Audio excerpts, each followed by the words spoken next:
어떤 일을 하셨는지를 잘 알고 있습니다.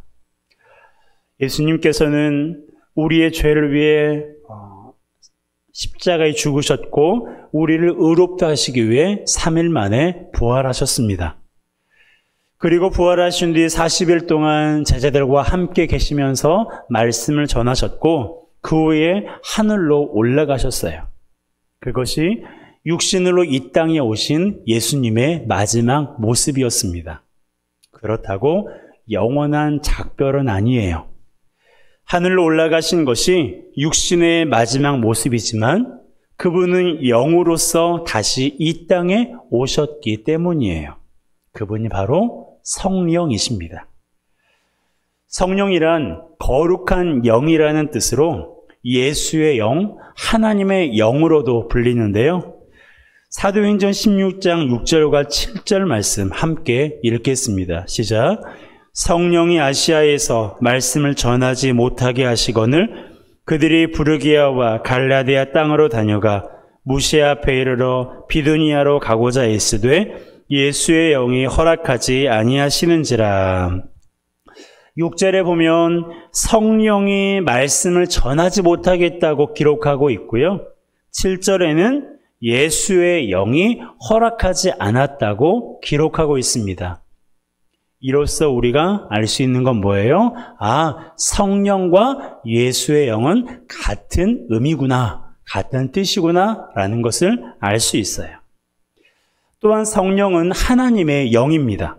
로마서 8장 9절이에요. 함께 읽습니다. 만일 너희 속에 하나님의 영이 거하시면 너희가 육신에 있지 아니하고 영에 있나니 누구든지 그리스도의 영이 없으면 그리스도의 사람이 아니라. 아멘. 자, 이 구절에서는 하나님의 영과 그리스도의 영을 병행하여 사용하고 있는데요. 그리스도의 영은 예수의 영이잖아요. 그러므로 하나님의 영은 곧 예수의 영, 즉 성령이라는 것을 알 수가 있습니다. 이처럼 성령은 예수의 영이시고 하나님의 영이세요. 그러므로 예수님은 육신으로는 이 땅에 계시지 않지만 영으로는 지금도 우리와 함께 계시는 것입니다. 오늘 본문을 보아도 그것이 명확하게 기록되어 있어요. 16절입니다. 함께 읽습니다. 내가 아버지께 구하겠으니 그가 또 다른 보혜사를 너희에게 주사 영원토록 너희와 함께 있게 하리니. 자, 예수님께서 하신 말씀을 자세히 보세요. 당신이 하나님 아버지께 요청해서 어떤 요청을 하셨어요? 또 다른 보혜사를 너희에게 주사라고 기록하고 있습니다. 또 다른 보혜사를 너희에게 줄 것을 하나님 아버지께 요청하신다고 말씀하셨어요. 여기에서 너희는 제자들을 가리키지만 더 나아가서는 예수 믿는 사람들을 가리키고 있습니다. 그러니 예수님께서 하나님 아버지께 우리에게 보혜사를 주시도록 요청하시는데, 자, 그 보혜사가 머무르는 기한이 언제까지입니까? 영원토록이에요. 영원토록. 영원토록 너희와 함께 하시겠다고 예수님께서 말씀하셨어요. 그런데 이것만 보면 예수님은 하늘로 가시고 다른 분을 이 땅에 보내시는 것처럼 보이지만 그렇지 않습니다. 18절이에요. 함께 읽습니다. 내가 너희를 고아와 같이 버려두지 아니하고 너희에게로 오리라. 이 또한 예수님께서 하신 말씀인데요. 예수님께서 어떻게 하신다고 말씀하고 있어요? 너희를 고아와 같이 버려두지 아니하고 너희에게로 오리라 라고 말씀하셨어요. 여기에서 너희가 누구라고요? 바로 예수 믿는 사람들, 저와 여러분들을 가리키는 거예요. 중요한 것은 예수님께서 우리에게, 너희에게, 우리에게 오시겠다고 말씀하신 거예요. 그런데요, 논리적으로 보면 예수님께서 부활하여 어디로 가셨어요? 하늘로 가셨어요. 그렇죠? 부활하여 하늘로 가셨으면 예수님께서 그들에게로, 그들이 누구예요?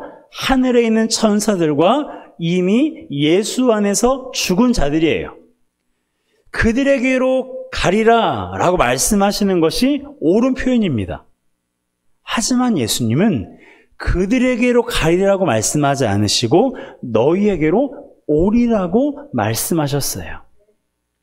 이것은 무엇을 말하고 있는 거예요? 또 다른 보혜사가 예수님이 아닌 다른 존재가 아닌 바로 영으로 오시는 예수님이시구나 라는 것을 우리가 알 수가 있습니다. 놀라운 사실은 영으로 오신 예수님은 언제까지 우리와 함께 하신다고요? 언제까지? 영원토록 우리와 함께 하시겠다고 당신의 입술로 고백하셨어요. 육신으로 오셨던 예수님은 33년간 이 땅에 머무르셨지만 영으로 오신 예수님은 영원토록 우리와 함께 하심을 믿으시기 바랍니다. 그러므로 지금 우리가 예배하고 있는 이 현장에 누가 계실까요? 성령께서 계시는 거예요. 예수님께서 영으로 함께 하시는 거예요. 우리의 일상생활에서도 누가 우리와 함께 하시는 것입니까? 성령께서, 예수님께서 우리와 함께 하시는 거예요. 그러므로 예수님께서는 이제 육신으로는 계시지 않지만 영으로 우리와 영원토록 우리와 함께 계시다는 것을 우리가 항상 기억해야 됩니다. 그렇다면 성령이 우리와 함께 하시면서 예수의 영이 우리와 함께 하시면서 어떤 일을 하는지가 궁금한데요. 자, 간략하게 말씀드리면 다 하신다고 말할 수 있어요. 뭘 하신다고요? 다.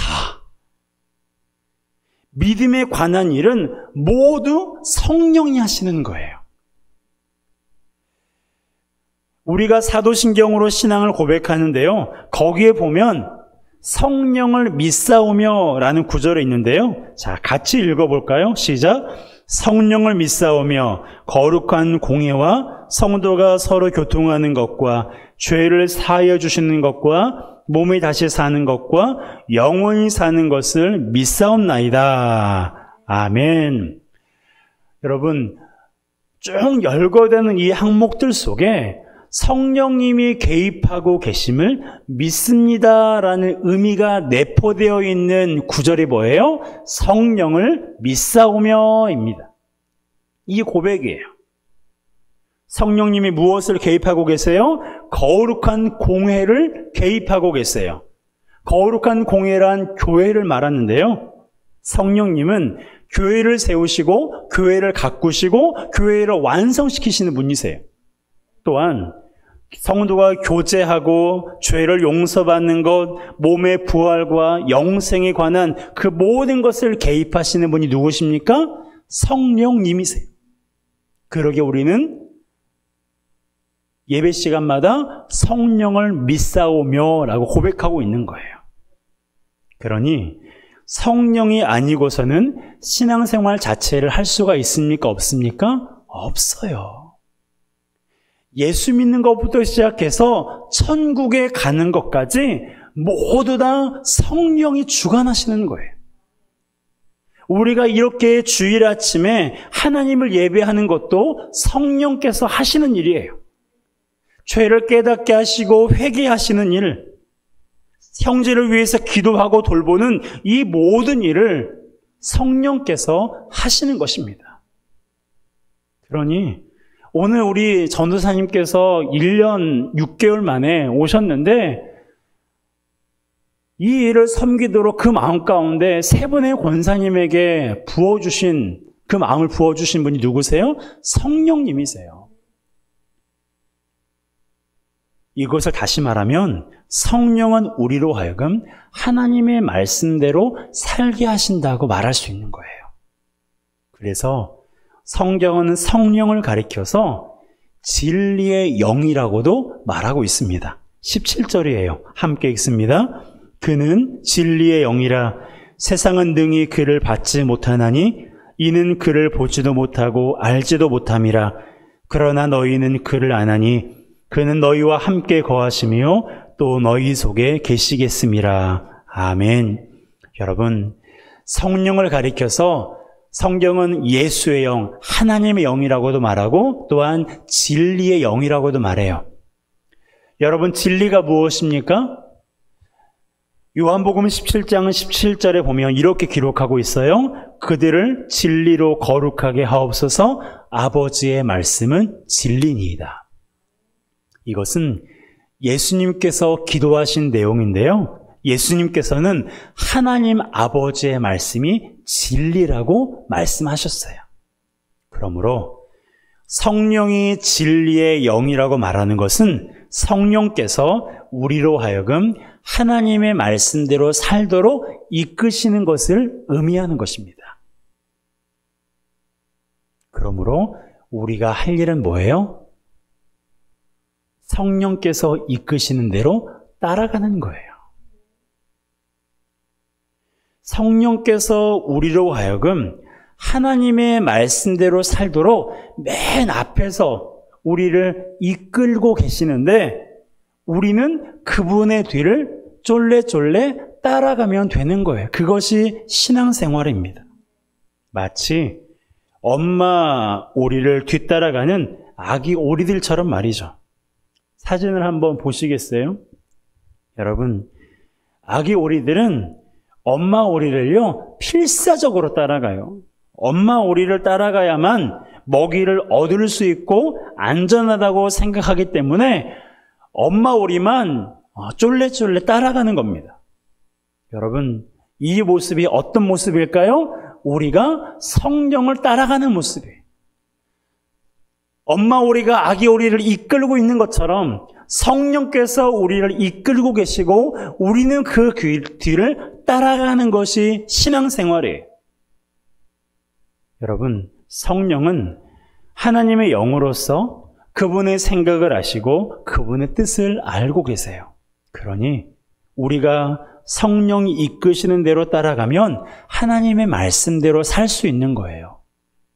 그리고 말씀대로 살게 되니 하나님과의 관계도 좋아지고 하나님과의 관계가 좋아지니 우리 삶에 평안과 기쁨이 넘치는 것입니다. 삶의 어려움 가운데서도 낙심하지 않고 말씀으로 이길 수 있고요. 그러므로 우리는 성령이 이끄시는 대로 살아가야 돼요.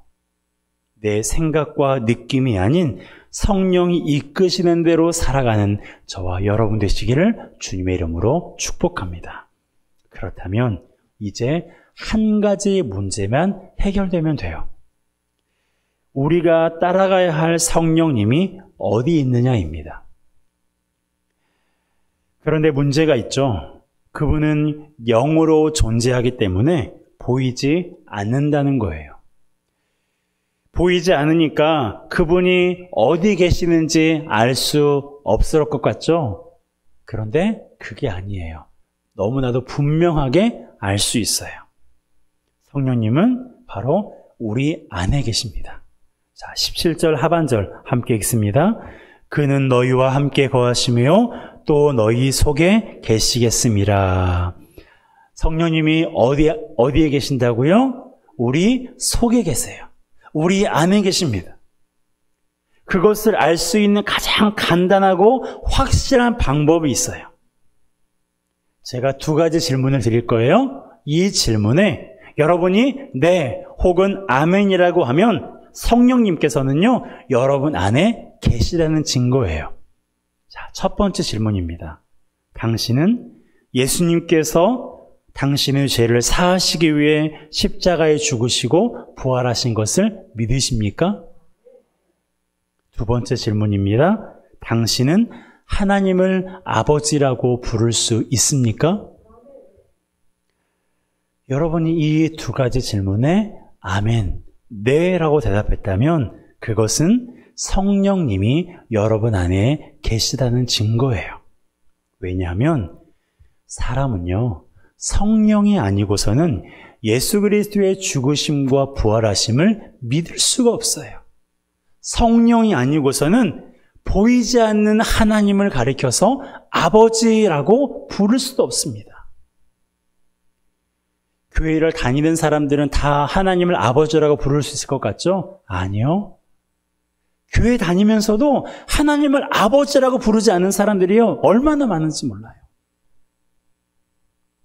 하나님을 아버지라고 부를 수 있는 것, 그분의 죽으심과 부활을 믿는 것, 그 모든 것은요, 내 안에 성령이 계시다는 증거예요. 그러므로 성령이 안에 계신 분은 성령이 이끄시는 대로 살기를 기도하며 순종하면 되고요. 성령이 계시지 않는 분은 성령이 내 안에 거하여 주시기를 먼저 기도해야 돼요. 왜요? 그것이 신앙생활의 기본이고 시작이기 때문에 그렇습니다. 여러분, 신앙생활은 내가 하는 게 아니에요. 내 힘과 의지로 신앙생활을 하면 얼마 동안은 열정 있는 것처럼 보이지만 상황에 따라 시험에 들기도 하고 실패하기도 해요. 신앙생활은 성령께서 이끄시는 대로 따라가는 것입니다. 아기 오리가 엄마 오리를 따라가듯 성령이 이끄시는 대로 따라가는 것이 신앙생활이에요. 그래서 우리는 항상 성령님께 도와달라고 기도해야 돼요. 믿음이 떨어지지 않도록 도와주시라고 기도해야 되고, 시험에 들지 않도록 도와주시라고 기도해야 돼요. 사람과의 관계에 있어서도 화목해 주시라고 기도해야 되고, 가정이나 직장에서 어려운 문제에 직면했을 때에도 우리를 도와달라고 기도하셔야 돼요. 그러면 그때 성령님께서 우리 마음에 사인을 주세요. 그 사인은 상황마다 사람마다 다른데요. 어떤 분에게는 더 기도하라는 사인을 주시고, 어떤 분에게는 말씀에 의지하여 담대하게 나아가라는 사인을 주시기도 해요. 어떤 때에는 서두르지 말고 잠시 기다리라는 마음을 주기도 하시고, 우리가 하고자 하는 일을 막으시고 다른 방향으로 인도하기도 하세요. 그렇게 성령의 이끄심에 순종하여 한 걸음 한 걸음 나아가는 것이 세상을 이기고 우리를 향하신 하나님의 뜻을 이루는 가장 좋은 방법인 것입니다. 여러분은 어떠한 신앙생활을 하고 계십니까? 여러분의 생각과 느낌으로 신앙생활하고 계시나요? 여러분의 힘과 의지로 신앙생활을 하고 계십니까? 여러분, 신앙생활은 내 힘과 의지가 아닌 성령의 이끄심에 따라서 신앙생활을 하는 거예요. 그래야 우리가 실패하거나 낙심하지 않고 우리를 향하신 하나님의 뜻을 이루어가며, 그리고 세상을 이기며 우리의 믿음을 지킬 수가 있는 것입니다. 여러분, 이 한 주 동안 여러분은 무슨 일을 만나셨습니까? 그리고 앞으로 살아가면서 우리는 우리가 생각지 못한 다양하고 많은 일들을 우리가 만나게 될 거예요. 직면할 거예요. 그럴 때 우리가 가장 먼저 생각해야 될 것이 무엇입니까? 우리가 무엇을 가장 먼저 생각해야 돼요? 성령님이 내 안에 계시지. 성령님이 내 안에 계시지. 여러분, 이것을 가장 먼저 생각해야 돼요. 그리고 나서 그분이 이끌어 주시기를 구해야 됩니다.